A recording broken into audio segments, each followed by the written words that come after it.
नमस्कार, आप देख रहे हैं विशेष और मैं हूं आपके साथ आशीष प्रमोद गोस्वामी। शो में सबसे पहले बात भ्रष्ट अधिकारियों के खिलाफ नहीं हो रहे कार्रवाई की। दरअसल पंचायती राज मंत्री रमेश मीणा ने विभाग में भ्रष्टाचार की जांच बिठाई। नागौर बाड़मेर में 300 करोड़ के गबन की जांच शुरू की गई थी।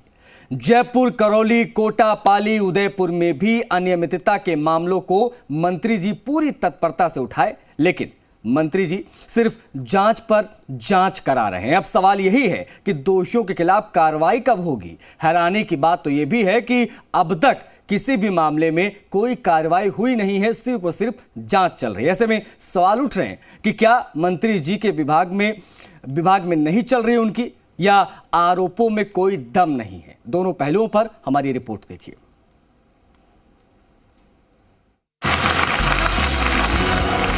प्रदेश के पंचायती राज मंत्री रमेश ये अपने गांव में स्टेशनरी बिजनेस शुरू करके हर महीने 2 लाख कमा रहे हैं। आपके गांव में भी ये करना है तो फ्रीडम ऐप को अभी डाउनलोड कीजिए।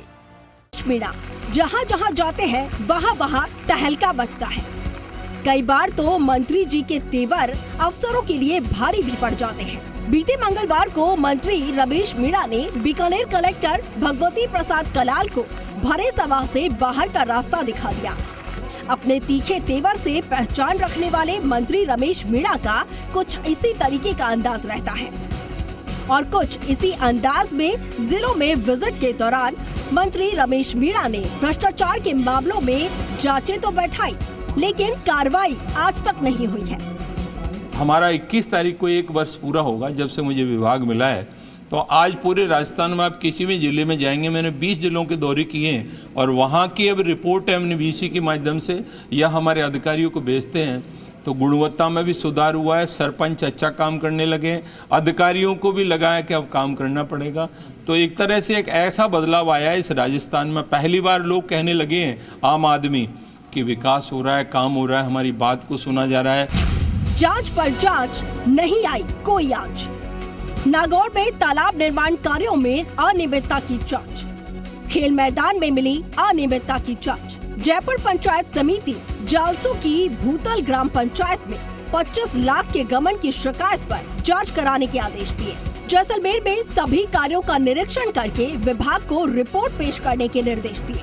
तो करौली में कार्यों का भौतिक सत्यापन। डांग विकास बोर्ड के माध्यम से अंबेडकर भवन निर्माण के लिए बजट की स्वीकृति प्रदान की गई थी, लेकिन उस बजट का अन्य योजनाओं के कार्यों में उपयोग किए जाने पर मामले की जांच के निर्देश। कोटा LED खरीद और तालाब खुदाई में अनियमितता मिलने पर दोषियों के खिलाफ कार्रवाई करके विभाग को रिपोर्ट पेश करने के निर्देश दिए। नागौर तालाब निर्माण में अनियमितता की जांच के निर्देश दिए।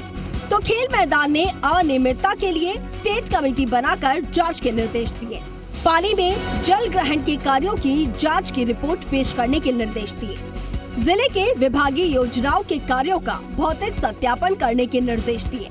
तो वहीं उदयपुर में SBM G में प्रचार प्रसार में खर्च की गई जांच की रिपोर्ट पेश करने के निर्देश। बिना उपयोगिता के सामुदायिक शौचालय परिसर नहीं बनाने के निर्देश दिए।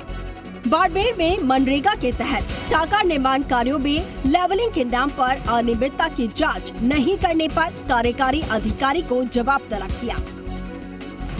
वरीयता के आधार पर ही कार्य स्वीकृति करने के निर्देश दिए। पंचायती राज मंत्री रमेश मीणा ने सफाई देते हुए कहा कि हमारा मकसद है गुणवत्ता में सुधार हो। उन्होंने 20 जिलों के दौरे किए। एक तरह से ऐसा बदलाव आ रहा है जब जनप्रतिनिधियों अफसरों में भय पैदा हो गया है। ये जांचें नहीं, गुणवत्ता में सुधार करना है।